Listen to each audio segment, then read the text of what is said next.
Welcome to Modern Lifekeeping. I'm your host, Lori Christine. 23 years ago today, my life changed forever. I became a mom for the first time when Keara was born, 7/17/2000. It had been a tough pregnancy. I had morning sickness for 7 months. Oh my goodness, I was just ready to have this baby. But at the same time, I was very, very anxious about having a baby. I'm definitely driven by fear when it comes to anything medical. So it was an interesting time. My pregnancy itself was filled with a lot of drama. I think I was disowned, at least once by my brother, once by my mom. I spent the entire time of my pregnancy pretty much alone. My husband worked 12-hour shifts, so he was often not home. It came time to have a baby shower. I gave myself a baby shower at my house. My sister refused to come because I didn't invite her husband, who hates me to this day. Actually was rude to me right after Keara died. I thought things were right, and they weren't. So I didn't feel like I should have to have him at my shower, and so I didn't invite him. So she refused to come. My brother said he wasn't coming because my sister wasn't coming. And then he ended up showing up at the last minute. His wife didn't even acknowledge me. It was just very bizarre. It was a tough pregnancy. I was so happy to have Keara, and the labor was relatively easy. I had a lot of anxiety coming up to it, and insisted I was having her earlier, and I'd already been discharged from the hospital, where I then went home and my water broke. Went back up to the hospital, and I had her relatively quickly. Labor was not long at all. I remember the doctor saying that there was a lot of liquid in the room. She needed boots. I realized later what that was all about. But out came Keara, and for those of you who had a baby, you know that they're tested. They're given something called an APGAR test. Keara did not pass the APGAR test the first time, and then the second time she scored higher, but they took her away. Something was wrong. Her belly was protruding. She had a very enlarged belly. They didn't know. I don't exactly remember all the things that happened. I ended up going on a magnesium drip because my blood pressure was very, very high. So I got a catheter and a magnesium drip and sent to a private room, and she was taken away to the NICU. I never held her or saw her when she was first born. So then I had to be on that drip I think I had to be on it for 24 hours, but I remember the next morning I got up, that it was very bizarre that the night, we weren't taking visitors. I don't know if that was the first night or the second night. We weren't taking any visitors, trying to absorb everything that was going on. We had a baby who was ill. They didn't know what was wrong. She was on a feeding tube. I just remember waking up that morning and telling the doctor to get the catheter out of me and get me my baby. I hadn't seen her yet. And I was uncomfortable with the catheter. I had the drip coming down.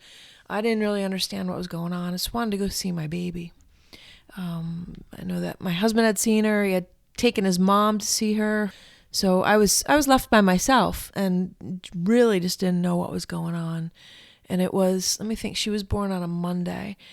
It was probably a couple of days before we had an idea of what was wrong. I was able to be brought down into the NICU.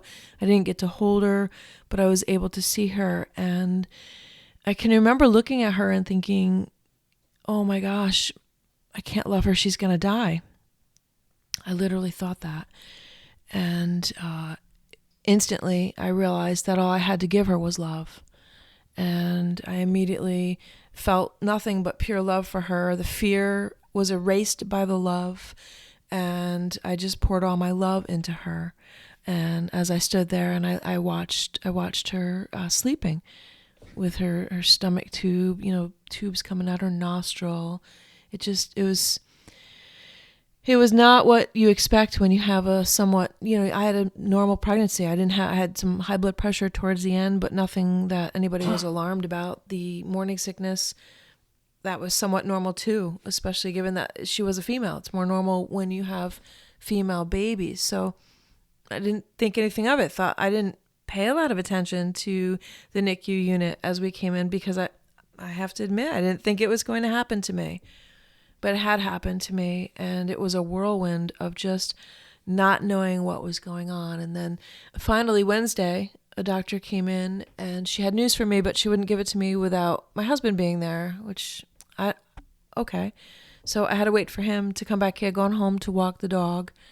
And when he came back, she came in, she entered the room, and she let us know that Keara had cancer. And this was the year 2000, before the internet is what it is today, obviously. And I wasn't even aware that babies could get cancer, could be born with cancer. I mean, you're dumbfounded. So she tells you, but don't worry. It's the kind that we can't treat. It spontaneously regresses. What? I was like, what are you talking about? So she basically was saying that it goes away on its own. So I said, okay. And they'll basically just treat the symptoms. I have no idea what this means, but I'm taking it, right? I'm holding on to that and thinking, okay, we're going to make it through this. So, she then tells us we were at St. Peter's and they really weren't equipped to handle it. We could go to Albany Med, which might have better doctors. We could go to St. Jude's Center in Boston, or we could go to Sloan Kettering in Manhattan. Now, Sloan Kettering had its own neuroblastoma unit. So I chose there. So that was, everything was decided. They were waiting for us at Sloan Kettering. So my husband and I went home and, got our things together. It was a Monday. So that was a Monday. She got transported on a Monday. People had come in an ambulance to get her young kids. They looked like they weren't more than 17 years old. And they didn't know where Sloan Kettering was. And it was very nerve-wracking to think of her going in the ambulance. And we wanted to follow it. And I got a flash of just the anxiety that was going to provoke. And we decided we would just take the train down. We were going to trust the ambulance drivers to get her there safely. And indeed they did. Our trip was a little bit more difficult. We caught a 4:00 train or something out of Rensselaer, and we took it. It was so crowded. So we ended up getting off in Poughkeepsie, and we had to wait a couple hours to get on another train. We were going in rush hour. We didn't realize, we didn't know. This isn't something that we normally did. We had our bags. It just was a lot. I had stitches, right? I had a urinary tract infection from the catheter. So it was a week after giving birth, and we're just trying to get down to the city to our baby. So we do arrive at Penn Station. We get a taxi. The taxi doesn't know where York Avenue is. It's just like one thing after another. We finally get there. I think it's about 10:30 at night, and I go right to the NICU because that's where she was at St. Peter's, but they didn't have her. So I'm like, holy cow, where's my baby? I'm fully panicked now, and they can see it on my face. I'm about ready to lose it. And then they're like, oh, wait, she's in the PICU. I guess once you leave the NICU, you don't ever go back to a NICU. You're discharged from a NICU, and if you come back in, it's a PICU. And I said, oh, there she is. And we came in. There was a group of doctors surrounding her. She stopped crying when I came in. She had recognized my voice. And there she was, and they were examining her. And it was, a few minutes of just the details and whatnot. And I remember my brother had told me to call him when I got to the city. And I went and I called him, and he started screaming at me for me not to ever call him again at that time of night. And I'm just explaining this because it's part of the story of when Keara was born, and I've not really talked about it a lot because it's awkward. It's strange to think that this is how I was treated during this time. So, and of course I ignored that treatment and continued to thought nothing of it. This is back in the day when you used a calling card to make long distance calls. We had roaming charges that were through the roof on our cell phone ended up being in New York City for, it's about 8 weeks. But this is where it started, and it's a blur. So she went from pretty much being stable. She couldn't eat. So we wanted to fix that. We had fixed that. We thought we fixed that in New York. Let me go back. I have to go back and tell you that they also thought she had what's called a fistula. Oh my goodness, an esophageal fistula. And that means that your esophagus is attached, I think, to your trachea. I'm happy to say I don't remember anymore. This is considered a birth defect that she had to be registered in the Register of Birth Defects, which I completely disagreed with. So they said that this is why she couldn't eat, that her tube was blocked. So they wanted to fix it. So they did fix it. An older gentleman who was... I feel very like he was judging me. He was very cold, not friendly, not nice to me at all. But he is the doctor that fixed it. So much happened. I guess I kind of went through to the ambulance ride, but so much had happened in between because she had a surgery that ultimately, guess what, guys? She didn't need it. But I would find that out later. So they thought she had this fistula, and they went through and did it. And he came back afterwards and told me that good news. That's not what it was. It was webbing, and they poked through it, but it would require her to have her esophagus stretched continuously the rest of her life, and she'd probably have reflux, and I'd have to get her throat examined before I gave her solid. She had her first chest catheter in order to get that surgery, so she had a Broviac, so she had a breathing tube placed in for the surgery.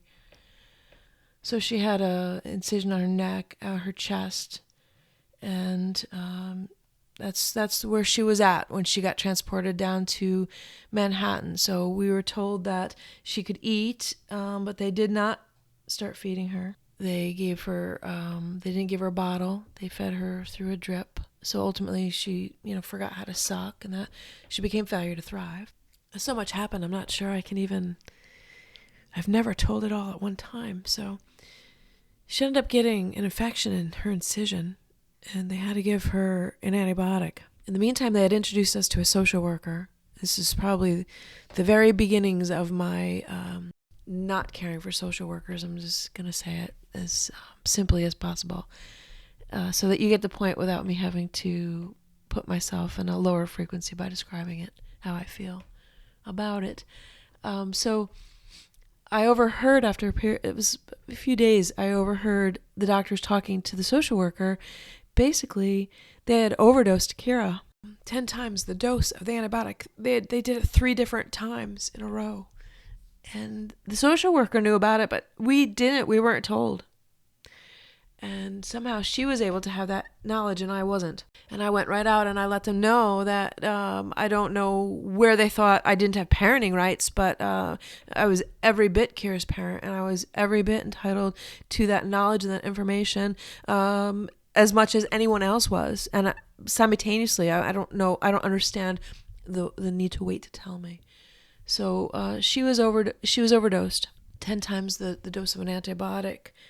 And that later had other implications. It affected her teeth, affected other things. But, okay, well, whatever. In the whole scheme of things, that really wasn't a big deal. But I'm just letting you know that she was overdosed once, and that was at Sloan Kettering. So they told me it's very rare to be overdosed.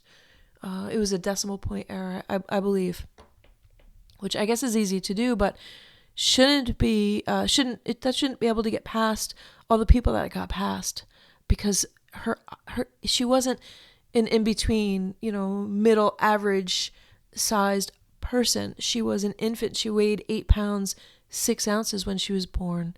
I don't know how much of that was she was holding excess liquid. The reason there was so much liquid in the room was because she wasn't swallowing, because it hurt. She was blocked. I alluded to it, and we don't need this to be an hour-long podcast, but that surgery, that's not what was wrong. It was the tumor pressing on her esophagus the whole time.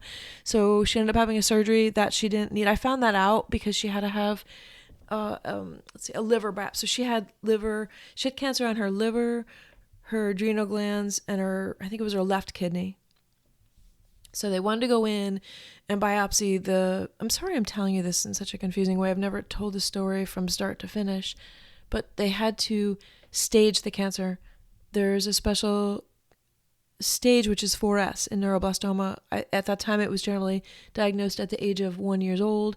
Keara was very young, but that's why it was so easy to be seen too, because she was so little. So they needed to stage it because 4S meant it would spontaneously regress, and then they would only treat its symptoms, which I still didn't understand what that meant, but it sounded very promising, right?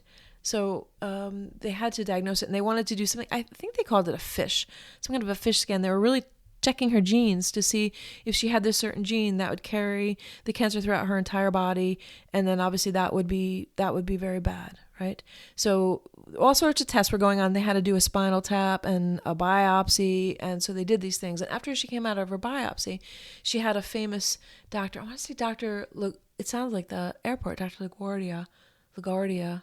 He was a very famous surgeon in New York City, a pediatric surgeon. And he said that the first clue that she didn't have that birth defect was that he said, because nobody ever told me, they didn't tell me in Albany, he lied. He basically gave me this whole story to cover up so that I wouldn't sue him, which is not even anything that I was thinking about. I wanted my baby to be safe, but he covered up for himself. He also insisted on taking the chest catheter out that he put in, because he didn't want her to drive to, I don't really understand why he wanted it out, but he wanted it out. So she ended up having to have that out and have another one put in when she got to the city. So two chest catheters that she had. Anyway, all right. So I found out during the liver biopsy that wasn't, it was a birth defect. It was the cancer, which didn't need to be operated on in that way. We moved on from waiting for the test results back. They could take up to 6 weeks to get that one fish test back. So we waited, and what happened is the tumor got bigger. So she ended up not being able to breathe on her own. So she went, I don't remember anymore. This is a succession of stages that you go on until you're intubated. And then, so she got intubated. She was on life support because she couldn't breathe on her own because the tumor got so big. So that's what they were talking about. It was pressing on her diaphragm. So those are the symptoms that they were treating. So she also had to have blood transfusions. So she had blood transfusions. She had a hemangioma, which is, that is a birthmark. It came up on her forehead. And I read about it, it was an angel's kiss. But that's also from your liver and from blood and from other things. She had a lot of stuff going on. So she had this hemangioma, an IV in her scalp. She had, she just had all this stuff going on, intubated. She had a lot of stuff going on. She ended up having to be transferred over to Cornell Hospital because they didn't have that type of care at Sloan Kettering. They were more treatment, long-term type of treatment, not emergency. So then she went over to Cornell. That was quite an experience as well. A baby came in next to us who had water on his brain. And this baby went through quite a lot. He ended up having both of his legs amputated. And I can remember how upset the nurses were because his mom stopped showing up. I understood why. It had happened to me in the hospital when Keara was born. I worked for Child Protective before that, and I had had to take a baby from the NICU because its parents didn't come and bond with it. I had to put that baby into child care, into foster care. And I remember at the time not understanding, and when I had Keara, and that happened when she was born, and I looked at her, and I was so scared because I thought she was going to die. I was afraid to love her. I saw then that I was able to, overcome that fear in that instant, and the other parents weren't. So it definitely, expanded my perception of that situation. I hadn't understood that, and I was given the insight to understand their situation better than I had in the moment. So I certainly could understand why the mom wasn't bonding, and I really understood why the nurses were upset too, because they were providing everything was on them, and I have the utmost respect for nurses to this day. So we had and he actually lived, and he got out of the hospital before Keara did. That was an amazing story. But I can remember walking in the hospital every day. There was a man outside who was in a wheelchair, didn't have any legs. And just one more reason why I could see where that mom was really struggling to come in and visit her baby. And our judgment just weighed that down. That didn't help, right? That's not what she needed. So here we were with Keara. We were over at Cornell. The next horrible thing that happened, besides the elevator, there's a tunnel between the two hospitals, and all of her machines kept going off. They hadn't hooked up her oxygen. This is just what was happening. There was constantly things like this happening. I didn't go through them all because it's been 23 years now, and I've worked to release a lot of what happened. I'm giving you the big things that I definitely, are harder to forget. But while she was over on life support, they overdosed her yet again. And this time it was Tylenol, which is toxic to your liver. And I was basically told to calm down, that they had pumped her stomach and saved her life, and that the director of the unit had gone one step above and had called the poison control unit because he's friends with the guy who runs it. He didn't have to, but he did. This is what he said to me, okay? You can't make this up. Now, I didn't tell you a couple things. I'm going to leave some of the details out, but they had already been reported to the ethics committee, the Sloan Kettering had, for the medication mistake. Because if I allowed that to be swept under the rug, then another baby could be overdosed, and maybe the outcome wouldn't have been the same. So I was to be reassured by the fact they had pumped her stomach, and they had saved her life. And to this day, I don't know what he meant. Did he mean they saved her life from the cancer? I don't know. Did he save her life from the overdose? I didn't know. At that point, I stopped coming when all the doctors and everybody were there. It just was too much. Their talk, and they were teaching hospitals, so they would come in groups, and the way they would talk about her, there was other stuff. She was on so much fentanyl. One of the nurses said, "Oh, I came in. Your baby was really high this morning." There was a lot going on. We weren't able to hold. There's a lot more. I'm not going to tell it to you all today. I want to tell the story of, what Keara went through just at birth. Today, I just want to honor Keara's story of birth and her 8 weeks battling cancer that she did overcome. But at 8 weeks, we absconded with her. She was failure to thrive.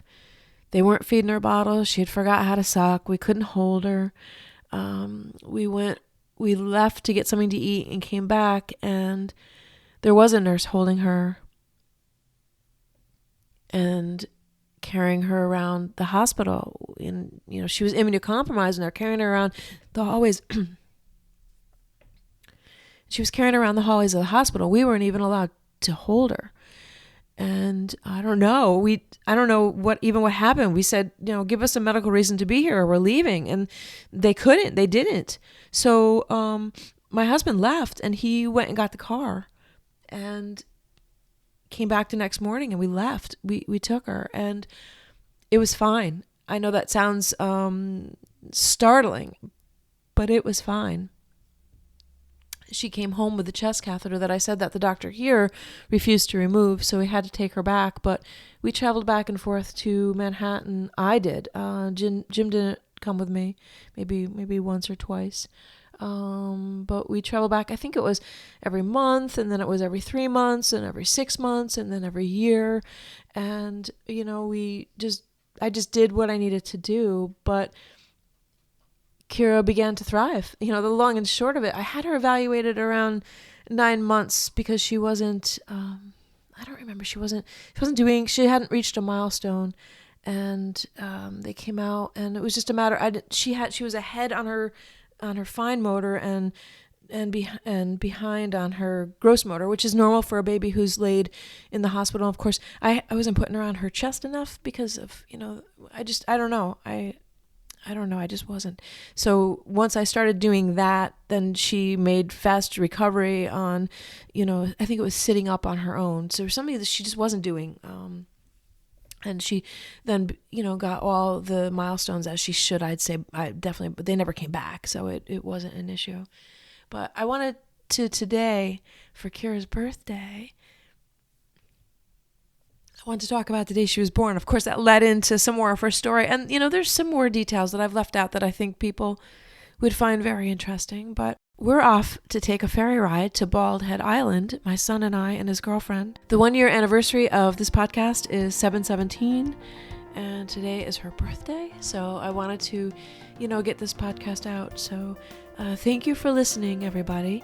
And I'm going to leave it at that. And we're going to go and enjoy Keara's birthday. I'm going to end this here, and I'll talk to everybody next week. Keep wondering.